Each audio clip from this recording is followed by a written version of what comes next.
Good morning. मैं doctor Jainendra Kumar, assistant professor, department of anthropology, Jain college Dhurwa से हूँ। आज हम लोग संप्रेषण क्षति अथवा कम्युनिकेशन लॉस पर विचार करेंगे। यह विषय सेमेस्टर 3 के C5 से संबंधित है। आज हम देखेंगे कि संप्रेषण क्षति क्या है।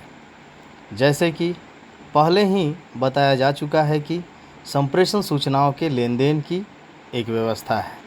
अगर सूचनाओं का लेन देन सही ढंग से नहीं हो पाता तब उस स्थिति में संप्रेषण क्षति की घटना प्रकाश में आती है।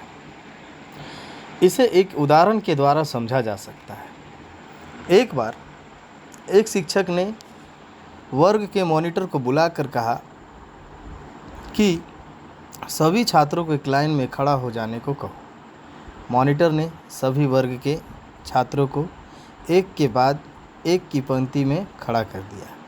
इसके बाद शिक्षक ने मॉनिटर एवं सभी छात्र को संबोधित करते हुए कहा कि आज हम लोग संप्रेषण क्षति को समझेंगे। शिक्षक ने मॉनिटर को बुलाकर उसके कान में बोला कि सभी छात्रों को कल शाम की क्लास में एक एक गाना गाना है। इसके बाद शिक्षक ने मॉनिटर को कहा कि अब तुम इस संदेश को धीरे से दूसरे नंबर पर स्थित छात्र के कान में कहो। इसी तरह यह संदेश हर छात्र के अपने बाद वाले छात्र को कहेगा। इस तरह यह संदेश 50वें छात्र तक पहुंच जाएगा। सभी छात्रों ने शिक्षक के इस आदेश का पालन किया और वह संदेश अंतिम छात्र तक पहुंच गया।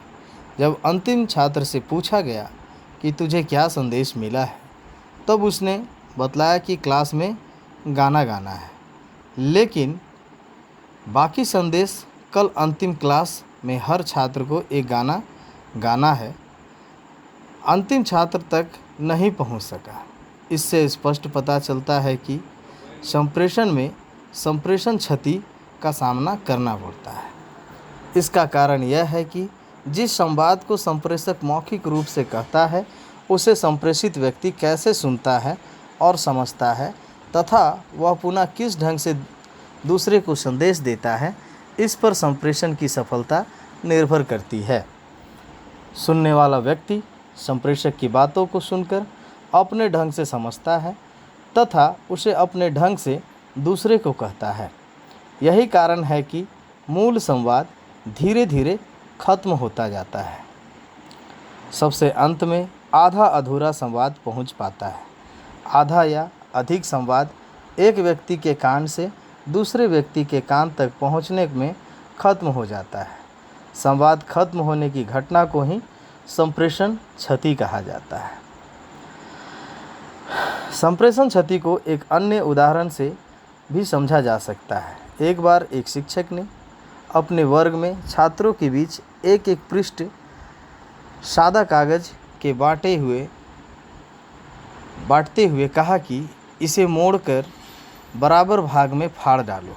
कुछ छात्रों ने उसे बीच में मोड़कर 2 हिस्सों में फाड़ा, जबकि कुछ छात्रों ने 2 बार मोड़कर, कुछ ने 3 बार मोड़कर तो कुछ ने 4 बार मोड़कर फाड़ा।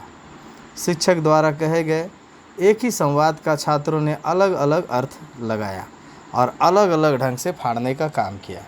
अगर हम सही ढंग से नहीं सुनते हैं तब हम सही अर्थ नहीं जान पाते और हमारी प्रतिक्रिया अलग अलग हो जाती है। शिक्षक का सिर्फ यही कहना था कि इस कागज़ को मोड़े और बराबर में फाड़े, लेकिन उन्होंने यह नहीं स्पष्ट किया कि 1 बार फाड़े या मोड़े या 3 बार मोड़े या 4 बार फाड़े, उसे बराबर हिस्सों में फाड़े। यही कारण था कि छात्रों की क्रिया अलग अलग हुई।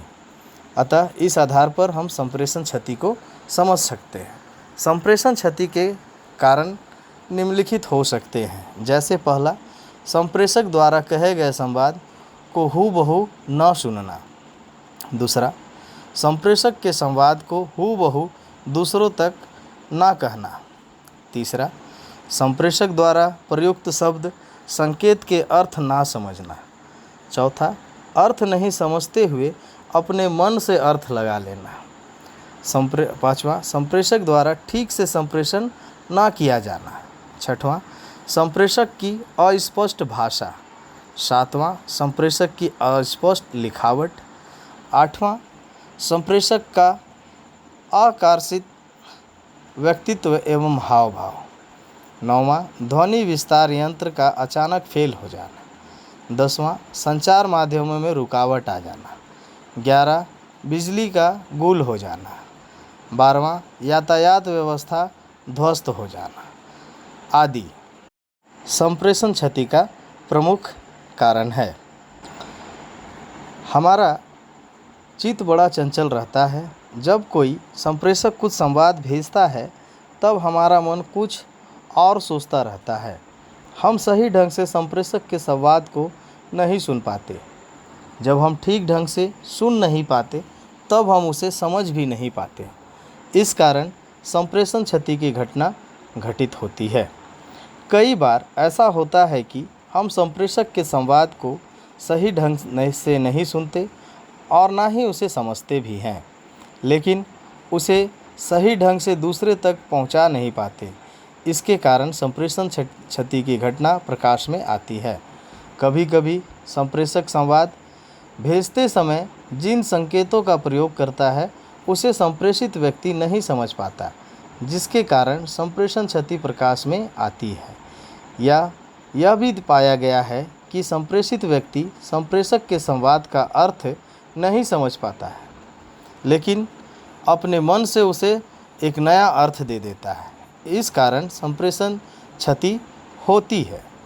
कभी कभी संप्रेषक अपने संप्रेषक संवाद को ठीक ढंग से नहीं भेज पाता, उसे उच्चारण संबंधी समस्याएं रहती है। इसके कारण संप्रेषण क्षति होती है। भाषा संदिग्ध होती है। कभी कभी संप्रेषक संदिग्ध एवं अस्पष्ट भाषा का प्रयोग करता है। इसके कारण संप्रेषित व्यक्ति संप्रेषक के संवाद को नहीं समझ पाता और संप्रेषण क्षति का घटना प्रकाश में आती है।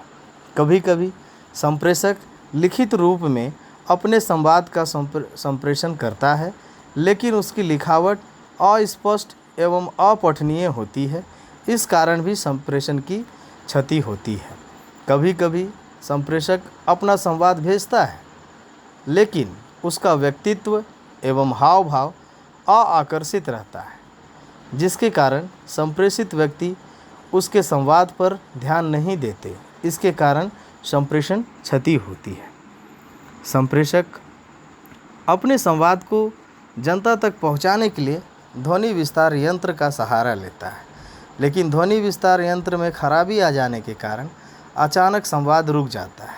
इसके कारण संप्रेषण क्षति की घटना घटित होती है। रेडियो, टीवी, इंटरनेट जैसे संचार माध्यमों में कभी कभी रुकावट आ जाती है। अचानक रुकावट आ जाने के कारण संप्रेषण क्षति की घटना घटित होती है। कभी कभी यह भी देखा गया है कि अचानक बिजली गुल हो जाने के कारण संचार व्यवस्था में रुकावट आ जाती है। यहाँ तक कि बाढ़, भूकंप, आगजनी जैसी प्राकृतिक घटनाओं के कारण यातायात व्यवस्था ध्वस्त हो जाती है। यातायात व्यवस्था ध्वस्त हो जाने के कारण संप्रेषण क्षति की घटना घटित होती है। अतः उपरोक्त सभी बिंदुओं का गहन से वर्णन एवं व्याख्या करने के उपरांत यह तथ्य सामने आता है कि संप्रेषण को क्षति का सामना करना पड़ता है। मौखिक संप्रेषण में कई मौखिक परंपराएं शामिल हो जाती है, जिसके कारण अर्थ का अनर्थ भी हो जाता है। निम्नलिखित संप्रेषण में अस्पष्ट लिखावट संप्रेषण क्षति की घटना को जन्म देती है। सुनने और समझने में अंतर के कारण भी संप्रेषण क्षति प्रकाश में आती है। इससे चित्र के भी कई अर्थ निकलते हैं जो संप्रेषण क्षति को जन्म देता है। संप्रेषण क्षति की पूर्ण संप्रेषण द्वारा पूर्ति की जा सकती है। इन सभी बिंदुओं के आधार पर संप्रेषण क्षति क्या है, इसे समझा जा सकता है। अंत में यह बताना चाहूँगा कि संप्रेषण क्षति क्या है। उदाहरण के लिए, जैसे मेरे द्वारा यह ऑडियो बनाया गया है और इसे आप लोगों के लिए, छात्रों के लिए इसे जारी किया जा रहा है। आप इसे सुनकर समझ सकते हैं और अगर मेरे द्वारा बताई गई जो भी बातें हैं संप्रेषण क्षति के लिए, तो क्या इसका अर्थ आप ठीक ढंग से लगा पा रहे हैं? अगर आप ठीक ढंग से नहीं लगा पा रहे हैं तो इसका अर्थ यह हुआ कि मेरे द्वारा यह जो संप्रेषण किया जा रहा है इसकी क्षति हुई है। अतः संप्रेषण क्षति क्या है यह आप स्पष्ट रूप से समझ सकते हैं। धन्यवाद।